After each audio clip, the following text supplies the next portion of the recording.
Welcome to Nasdaq Trade Talks. I'm your host, Jill Malandrino, global markets reporter at Nasdaq. Joining me at the market site in Times Square, New York City, we have Byron Loflin. He's vice president with Nasdaq CBE Governance Solutions, and we're going to learn how CBE is supporting the boardrooms with the solutions that it provides. Byron, welcome to the market site. Thanks so much for joining us. This is exciting. Recently, Nasdaq announced the acquisition of CBE. Can you tell us more about the solutions you provide and how it aligns to support America's boardrooms? Sure, quick history. 15, 20 years ago in the boardroom, there were very little board assessments being conducted. And what evolved really out of the financial crisis beginning in 2008 was more scrutiny around what boards are doing to self-evaluate, because there is really no standard or there's no requirement to do a board assessment except for certain exchanges around the world say that you must at least do a board assessment each year. But boards began looking at themselves and saying, we want to do better.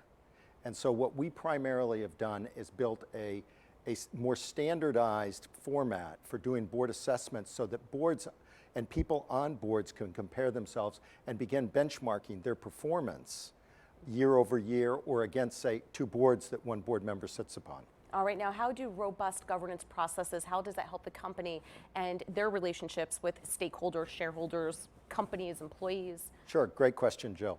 The whole notion, if we go back to one of our luminaries in business from the 50s and 60s, Peter Drucker, he said, what's measured improves.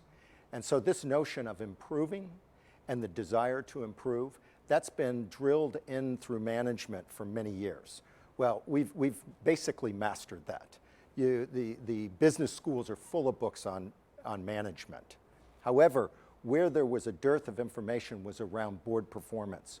And so boards starting to look at themselves and thinking forwardly, coming out of the financial crisis, said, we can do better. And that's where we come in, we provide a more standardized format that's easy, it's an online and then follow-up interview approach where board members in the end receive a report that's easy to read and they can look at themselves and say, here's areas where I can, action points if you will, where I can perform better in the future, both as an individual board member, but then as a board at large. All right, let's talk about the institutional investor and activists. Why are they increasingly more interested in what's happening in boardrooms? The institutional investors have looked at governance and identified, and the data is starting to come out now, that good governance means better performance. I've heard it said that happy employees are more productive employees. That's an important part of governance because the board sets the tone from the top. They work with management towards alignment. That alignment in any organization is identified by the rank and file employees. And it's important to them to know that the board and management team are working together to care about their jobs. Those types of companies are going to outperform, in the end, companies that don't care about their employees as passionately as ones that are authentic and do.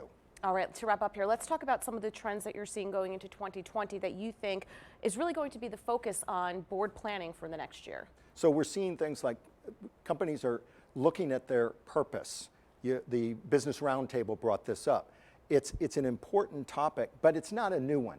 There's been people that have looked at purpose for 20, 30, 40 years. It's just becoming more mainstream today. If we go back to Jim Collins' book, Good to Great, you look at leaders at Gillette and at Kimberly-Clark that took purpose very seriously. Now what has happened, in 2020 we're going to see purpose more mainstreamed, and they're looking at things like ESG, environment, social governance, and saying, how do these impact our corporate strategy over the next 10 to 30 years, instead of just looking at the next 1 to 5 years. All right, Byron, thank you so much for joining us at Market Site.